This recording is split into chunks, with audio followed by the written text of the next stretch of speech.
She trusted her with her recipes, her formulas, her suppliers, her clients, her unreleased products. Everything. For 4 years, she gave this woman access to every single thing that made her business worth something. She defended her name in rooms she had never been invited into. She promoted her twice when others said not to. She called her family. And then, on a Tuesday morning in March, she opened a package that was not meant for her. And inside that package was proof that the woman she had trusted more than anyone in her company had been quietly, carefully, and patiently building her replacement from the inside, using her own work, her own formulas, her own future. Stay with me, because this story is not just about betrayal. It is about the specific kind of person who studies you while smiling at your table, who learns everything you know, and then uses it to open a door you never knew they were building. And if this is the kind of story that speaks to you today, subscribe right now and turn on your notifications. I post new stories every single week. And I promise you, you do not want to miss what is coming next. Now, let us go back to the beginning. Because to understand the betrayal, you first need to understand what was built and what it cost to build it. Her name was Folake Adesanya. And she did not stumble into the beauty industry. She was born into it. Her mother was a woman from Ibadan who believed, with the complete certainty of someone who had never been convinced otherwise, that everything your skin needed was already growing somewhere in the earth around you. Raw shea, black seed oil, turmeric, oats. Plants with names that did not appear on the labels of imported creams, but that worked better than any of them. Folake grew up watching her mother mix, measure, and create. She thought it was normal. It was only when she got to university in Lagos, and her roommate started asking her what she was using on her face, why her skin looked like that, where she bought it, that she understood. Her mother had been making luxury skincare in a kitchen in Ibadan. And the beauty industry was charging a premium for a version of it that did not work as well. That realization became a decision. She studied chemistry. Not because anyone told her to, but because she wanted to understand, scientifically, what her mother had always known instinctively. She wanted to give what lived in that Ibadan kitchen a language the world could take seriously. After university, she spent 3 years working in a pharmaceutical company. Learning formulation. Learning stability. Learning the difference between a product that felt good in the hand and a product that actually changed skin over time. Then she resigned. She went home for one weekend. She sat in her mother's kitchen and wrote down every formula she had grown up watching. And she came back to Lagos, rented a small workspace in Zuri, and began. The first 8 months nearly broke her. She worked alone. She mixed, and tested, and adjusted, and failed, and mixed again. She burned through her savings twice. She had 3 products she was proud of, then reformulated all 3 from scratch. When a stability test showed they would separate on the shelf after 60 days. She cried in that Zuri workspace, in the dark, more than once. But she did not stop. Because she knew something about her customer that the big imported brands did not know. Nigerian women had been sold the wrong products for decades. Products developed for different climates, different UV levels, different skin types. Products that almost worked. Products that were adequate, but never completely right. Folake was not making products for the world. She was making them for one woman. The Nigerian woman. In her specific skin. In her specific heat. With her specific history of being told that beauty meant something that did not look like her. That focus became her power. By 32, Mare Skin had 3 flagship products and a waitlist. By 35, it had a studio in Victoria Island, a team of 6, stockers in 4 cities, and a reputation as the luxury Nigerian skincare brand that delivered exactly what it promised. But here is where the story changes. Because this is not a story about how she built the business. This is a story about what the business attracted. And what she did not see coming. Stay with me, because the person I am about to introduce you to is the person who changed everything. Her name was Bisi Coker. She arrived at Mare Skin 4 years before the package, with a biochemistry degree, a quiet manner, and scientific instincts that impressed Folake immediately. She was 23. Brilliant.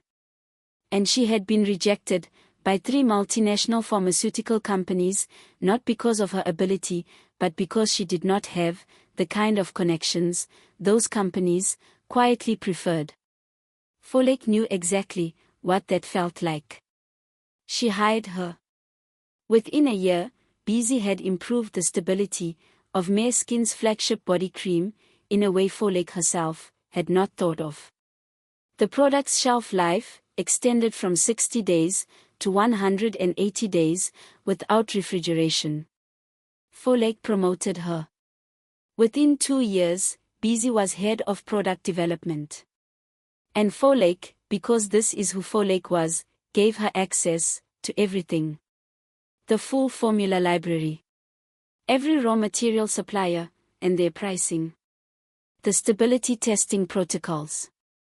The packaging specifications. The research and development roadmap for the next 3 years. She gave her this access because she believed in building people completely. She did not believe in hoarding knowledge to protect her own position. She believed that a team that knew everything would build something better than a founder who kept secrets from her own people. And for 26 months. That belief seemed to be right. But something happened at month 27. Something small. Something that Folake noticed. And explained away. And that explanation was the most expensive decision she ever made. Subscribe right now, if you are still watching. Because we are halfway through this story. And the second half is where everything you just heard starts to fall apart. The first sign was small. Bisi started taking phone calls outside. Long ones.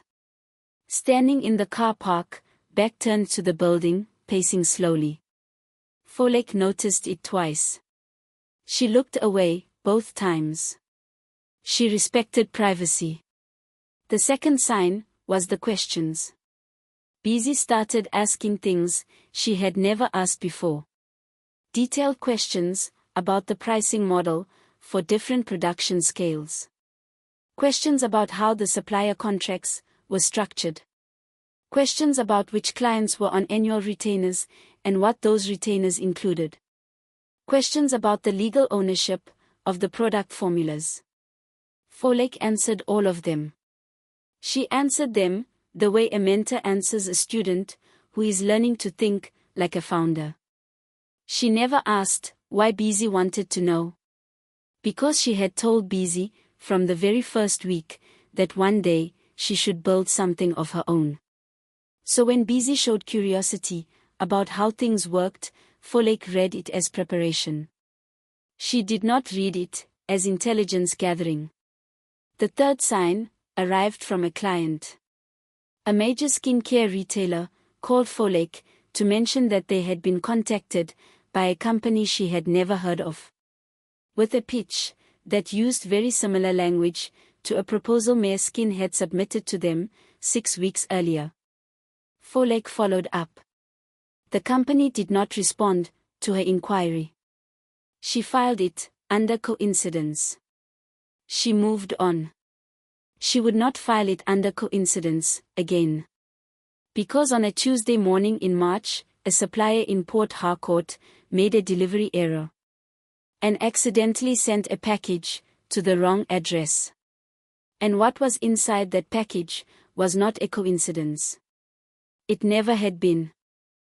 The package was addressed to Folake Adesanya at Mare Skin, Victoria Island, Lagos. But the invoice inside was addressed to a company called Zuri Beauty. A company Folake had never heard of. She read the invoice once. Then she read it again. Because the raw materials listed on that invoice were not generic. They were specific. A particular grade of West African shea that she had sourced from a small cooperative in Ghana after 18 months of searching. A cold-pressed marula oil from a Zimbabwean supplier she had found through a connection that had taken her 2 years to build. A peptide compound that most Nigerian brands had never worked with because it required specialized temperature-controlled handling. This exact combination existed in one Mare Skin product. Her most celebrated product. The Deep Renewal Night Cream. And according to the invoice in her hands, Zuri Beauty had ordered the same exact combination in full production quantities for a product launch scheduled for the following month. Folake put the invoice down. She picked up her phone. She searched the name. Zuri Beauty. The website was under construction. But there was an Instagram page. She opened it. 14 posts. Aesthetic flat lay images. Product packaging, not yet visible. A bio that said, luxury skincare, rooted in Africa, launching soon. And in the corner of the profile image, a small logo she had to zoom in to read. Founded by Beat Coca. Folake put her phone face down on the desk. She did not move for a very long time. Then she opened her formula library. And what she found inside it was not just a betrayal. It was a plan. A very detailed, very patient, very deliberate plan. That had been running for 8 months. From inside her own company. On her own equipment. Using her own login systems. The formula library at Mare Skin had an access log. Every time the archive was opened, the system recorded the date, the time, and the user. Folake had never looked at that log before. She had never needed to. She was looking at it now. And what she found took the floor away from under her. Over 8 months, Bisi Coca's account had accessed the formula library 412 times. Not randomly. In a pattern. She had downloaded the complete formula documentation for 6 of Mare Skin's top 10 products. She had accessed the supplier contact database 17 times. She had viewed the packaging specifications for the night cream, the radiance serum, and the brightening toner multiple times each. And then Folake scrolled to the last set of entries. And she stopped breathing. Bisi had accessed the unreleased product pipeline. 3 products still in development. Products that had not been publicly announced. Products that existed only inside Mare Skin's private research and development archive.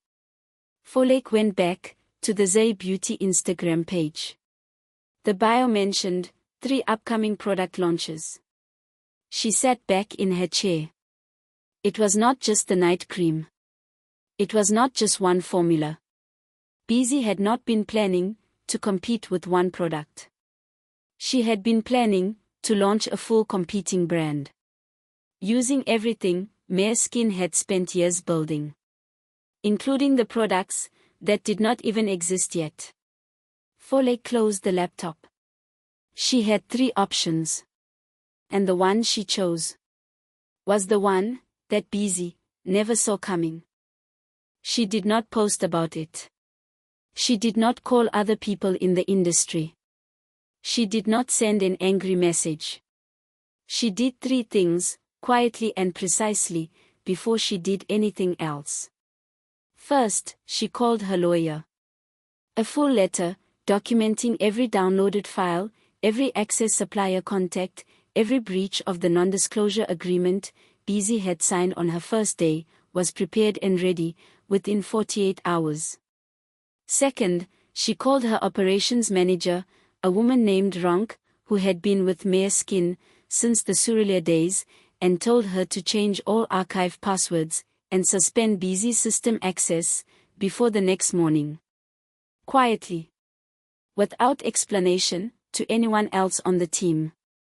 Third, she called every supplier Bisi had contacted, using information gathered at Mare Skin. She told them the truth. Simply. Professionally. Without drama. Then she called Bisi in. She asked her to sit down. She offered her tea. She asked how her weekend was. And she listened to the answer. Then she placed 3 things on the desk between them. The supplier invoice, addressed to Zuri Beauty. The Zuri Beauty Instagram page. And the access log. 12 pages. Bisi's account name, at the top of every entry. Bisi looked at the 3 items. She did not cry. She did not deny. She looked at Folake and said, very quietly, "I was going to tell you." And Folake said nothing. Because there are some sentences, you let a person finish. And there are some sentences that finish themselves. "I was building something of my own," Bisi said. "You always said I should." Folake looked at her for a long moment. "I said you should build something," she replied. "I did not say you should build it from mine."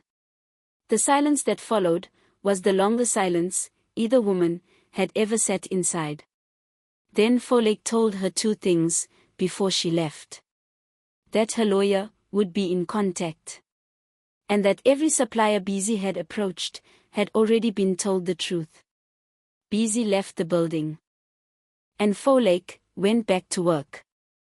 Here is what happened next. And this is the part of the story that matters most. Zuri Beauty never launched. Without the supplier relationships, without the unchallenged use of the formulas, without the infrastructure she had borrowed from Mare Skin, Bisi could not build what she had planned to build. The plan that had seemed complete from the inside was only complete because of what it was standing on. Remove the foundation, and the building has nowhere to go. Mare Skin launched the 3 unreleased products 4 months later. The products Bisi had downloaded from the development archive. They were the most successful product launch in the company's history. And somewhere in Lagos, a woman who had spent 8 months studying everything watched a brand she had tried to replace become bigger than it had ever been before. Here is what this story is really about. It is not about theft. It is not even about betrayal. It is about the difference between 2 kinds of people. The first kind learns from you. They ask questions because they want to grow. They receive what you give them, and they build with it honestly. The second kind studies you. They ask questions because they are drawing a map. They receive what you give them. And they plan to navigate without you. Pay attention to which kind is sitting across from you. Because the most dangerous person in your story is never the one who announces they are a threat. It is always the one who asks for access with a smile. Who knows exactly how much your work is worth. Because you were generous enough to show them. Be wise. Build carefully. Protect what you have earned. Not with fear. With discernment. Because everything you have built is worth protecting. Especially from the people who know exactly what it is worth. If this story reached you today, drop a comment right now. Which moment stopped you? Was it the 412 access log entries? Was it when Bisi said, "I was going to tell you"? Or was it the moment Folake offered her tea and then placed the evidence on the desk? Tell me below. I read every single comment. And if you are watching this without a subscription, that needs to change right now. Subscribe. Hit the notification bell. Because next week, I am releasing a story about a woman who was told for 20 years that she was not ready, not qualified, not the right fit. And then one morning, she walked into a boardroom. And every single person who had ever said those words to her was sitting on the other side of the table, waiting for her to decide their future. You do not want to miss that one. Subscribe now. I will see you there.